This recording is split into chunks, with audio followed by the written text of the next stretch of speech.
The girl behind the curtain, a true-to-life story of a child who found her courage. She was only 8 years old when her whole world cracked open. Maya lived in a quiet little town with her mom, her dad, and her baby brother. Life used to be simple back then.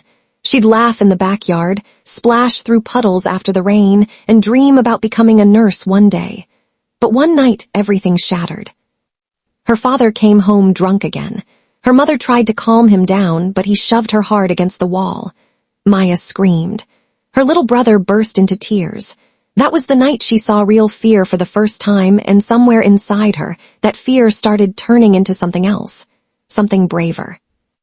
The next morning, Maya's mom packed a small bag and tried to leave, but her father blocked the doorway. "You're not going anywhere," he yelled. Maya hid behind the curtain, clutching her brother tight against her chest. Her heart was pounding so loud she could hear it in her own ears. Her mother begged, "Please, just let me take the kids." He grabbed the bag and hurled it across the room instead. Tears filled Maya's eyes. That moment burned itself into her memory like a brand. She knew, somehow, that one day they'd have to run. Weeks passed. The house turned into a battlefield, broken glass, screamed insults, the sharp crack of a slap. Maya would hold her brother close and whisper, "It's going to be okay." At night, she pretended to sleep while her mother cried quietly in the next room. Once, her mom tried calling the police, but her father tore the phone out of her hand and smashed it on the floor. Nobody came. The neighbors knew. They just stayed quiet. Maya stopped being a kid somewhere in there. She became her mother's helper, her brother's protector. Her dreams shifted. Now all she wanted was peace. One rainy afternoon, Maya watched her father drag her mother by the hair across the kitchen floor, blood on her lip. Her mother didn't even scream anymore. She just looked at Maya with tired, hollow eyes. That night, Maya did something she'd never done before. She dug out the old phone hidden in a drawer and dialed a number she'd seen once on a poster at school, a helpline. Her voice shook. "Please help us," she whispered. The woman on the line asked where they lived. Maya gave the address and said, "He's hurting my mom. Please come fast." 20 minutes later, red and blue lights lit up the street outside. Her father shouted, "Who called them?" Maya stepped in front of her mother and said quietly, "I did." He stared at her, stunned.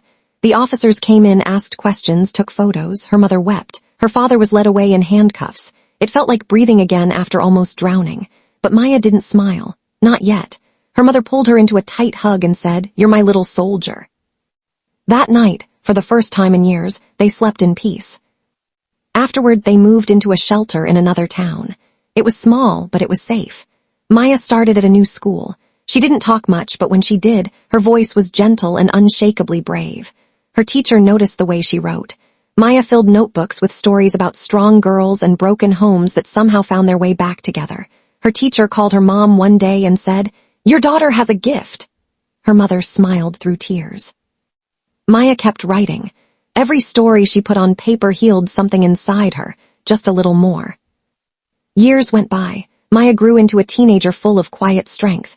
Her mom worked 2 jobs to keep them afloat. Maya helped her brother with homework, cooked dinner most nights, and studied hard whenever she found the time. One evening, her brother asked, "Why did Dad hurt Mom?" Maya looked at him and said, "Because he was broken, but we're not." That night, she made herself a promise. She would never let pain run her home again. She believed love could outlast rage. When Maya turned 16, her school asked her to speak at their annual assembly. The theme was "What Courage Means to Me." Her hands trembled as she stepped up to the microphone. She looked out at the crowd and began, "Courage isn't always fighting a monster. Sometimes it's asking for help, even when you're terrified." She told them her story. The room went completely silent. When she finished, the whole auditorium rose to its feet. Her mother sat in the front row, crying. Her little brother held up a handmade sign, "My sister is my hero." That speech changed everything. A local reporter wrote a story about her. Soon, a nonprofit invited her to speak at other schools. Maya wasn't afraid anymore. She felt powerful. She began mentoring other kids who'd lived through what she had. "It's not your fault," she'd tell them. "You deserve love. You deserve to feel safe." Kids hugged her after every talk. One girl once whispered, "You saved me." Maya smiled and answered softly, "No, you saved yourself." Maya graduated at the top of her class, applied to college, and won a full scholarship to study psychology. She wanted to help kids the way someone once helped her. Her mother cried reading the acceptance letter. "Did we really make it?" she asked. "We made it, Mom," Maya said. They held each other tight. Her brother baked a lopsided cake that read "World's Best Sister" in wobbly icing messy, but Maya swore it was the best cake she'd ever had. In college, Maya started a blog called Fearless Hearts. She shared stories, gave advice, answered questions from strangers. It grew fast, thousands of people started reading it. Messages poured in. "Because of you, I finally left." That's when Maya understood her pain had turned into purpose. Her voice had become a light for people still lost in the dark. She wasn't just a survivor anymore. She was a leader, and she wasn't finished yet. One winter, she got a letter from a girl in another town.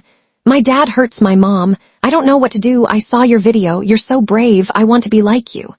Maya wrote back, a warm, careful letter with real steps to find help. Weeks later, the girl wrote again, "We're safe now. Thank you." Maya looked up at the sky and whispered, "Thank you for giving me a voice." Not long after, Maya opened her own center for children and mothers. She called it Haven House. Warm beds, shelves of books, soft music playing, and people who actually listened. Every child got a journal. "Your words are your power," she'd tell them. She'd sit and read with them, smile at them, remind them you are not alone. She had become living proof that scars don't define you. Courage does. On her 25th birthday, Maya stood in front of her staff, her family, and a crowd of children. "I used to think I was just a scared little girl hiding behind a curtain," she said, "but I was becoming a warrior." Her mother wrapped her in a hug and whispered, "You were always my brave girl." Her brother handed her a small gift, a photo of the three of them with the words, "We rise from what breaks us." Maya cried. So did everyone else in the room. Today, Maya's name is known across the country, not for what happened to her, but for what she built from it. She turned pain into purpose, fear into fire, silence into strength. And every time a child whispers, "I'm scared," she kneels down, smiles gently, and says, "I know, but you're not alone anymore."